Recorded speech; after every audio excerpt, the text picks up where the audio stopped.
महाराष्ट्र के मुख्यमंत्री देवेंद्र फडणवीस के साथ एकनाथ शिंदे की तनातनी दिनों दिन बढ़ती ही जा रही है। हर दिन कोई न कोई खबर निकलकर सामने आ रही है। महाराष्ट्र में भाजपा को भले बम्पर जीत मिली हो, लेकिन एकनाथ शिंदे भाजपा का समीकरण बिगाड़ रहे हैं।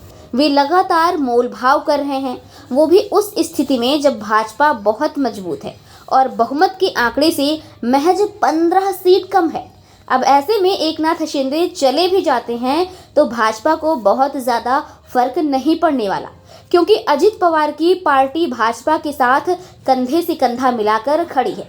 इसी वजह से देवेंद्र फडणवीस एकनाथ शिंदे को ज़्यादा भाव देने के मूड में नहीं है। जी हाँ, वैसे महाराष्ट्र की राजनीति में कब कौन सा धमाका हो जाए, ये किसी राजनीतिक पंडित को नहीं पता है। फिलहाल मुख्यमंत्री देवेंद्र फडणवीस और उप मुख्यमंत्री एकनाथ शिंदे के बीच लगातार बढ़ती तनातनी की खबरें सुर्खियों में हैं। महायुति सरकार बनने के बाद से ही लगातार दोनों नेताओं के बीच खींचतान की स्थिति बनी हुई है। ताजा मामला तब सामने आया जब फडणवीस ने शिंदे सरकार के दौरान लिए गए एक बड़े फैसले पर रोक लगा दी। 3200 करोड़ रुपए की स्वास्थ्य विभाग की परियोजना अब सवालों के घेरे में आ गई है। फडणवीस के इस कदम ने शिंदे कैंप को तगड़ा झटका दिया है। यही नहीं, वहां नेताओं की बैठकें भी कई चीजों की तरफ इशारा कर रही हैं। असल में देवेंद्र फडणवीस ने शिंदे सरकार के दौरान लिए गए कई फैसलों की समीक्षा शुरू कर दी है। सबसे बड़ा मामला स्वास्थ्य विभाग से जुड़ा है, जहां 30 अगस्त 2024 को 3190 करोड़ रुपए का ठेका पुणे की एक निजी कंपनी को दिया गया था। आरोप है कि बिना किसी ठोस कार्य अनुभव के इस कंपनी को मैकेनिकल सफाई का ठेका दिया गया था। तत्कालीन स्वास्थ्य मंत्री पर भी आरोप लगे थे कि उन्होंने तबादलों और एम्बुलेंस खरीद में भारी अनियमितता की थी। अब फडणवीस ने इस फैसले को निलंबित कर दिया है और संकेत दिए हैं कि आने वाले दिनों में कई अन्य फैसलों पर भी पुनर्विचार हो सकता है।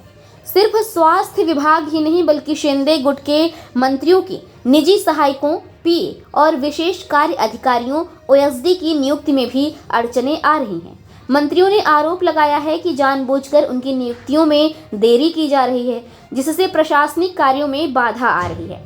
रायगढ़ के पालक मंत्री पद को लेकर भी विवाद देखने को मिला।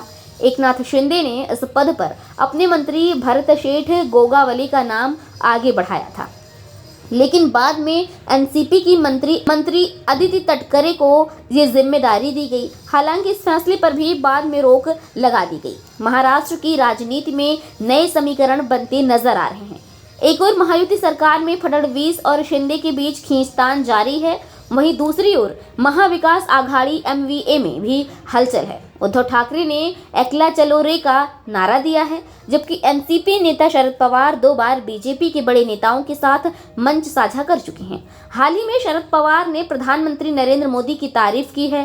सामना के संपादकीय में देवेंद्र फडणवीस की तारीफ भी चर्चा का विषय बनी हुई है। राजनीतिक गलियारों में चर्चा है कि महाराष्ट्र में बड़ा बदलाव हो सकता है। जी हां, फडणवीस की तरफ से शिंदे सरकार के फैसलों पर सवाल उठाना और लगातार उनके प्रभाव को सीमित करने की कोशिशें, फिर नेताओं की मीटिंग्स। कुछ एक्सपर्ट्स तो यहां तक कह रहे हैं कि शिंदे को लेकर बीजेपी अब बहुत ज़्यादा गंभीर नहीं है। ये भी संकेत है कि बीजेपी महाराष्ट्र में अपने पत्ते अलग तरीके से खेल सकती है। फडणवीस और राज ठाकरे की हालिया मुलाकात से भी नए राजनीतिक समीकरण बनने की अटकलें लगाई जा रही हैं। भारतीय जनता पार्टी पर लगातार हमलावर रहने वाले संजय राउत भी फडणवीस पर नर्म नजर आ जाते हैं। जी हाँ, इन सब के बीच कांग्रेस पहले की तरह से ही कमजोर पड़ती दिख रही है। इस चुनाव के बाद वैसे तो बीजेपी बहुत ही मजबूत स्थिति में है, लेकिन ऐसे में ये देखना दिलचस्प होगा कि महाराष्ट्र की सियासत किस ओर करवट लेती है और क्या महायुति सरकार अपने मौजूदा स्वरूप में कायम रह पाएगी या इसमें कोई बदलाव देखने को मिलेगा। ब्यूरो रिपोर्ट, आकाश ढाके, मुंबई, महाराष्ट्र।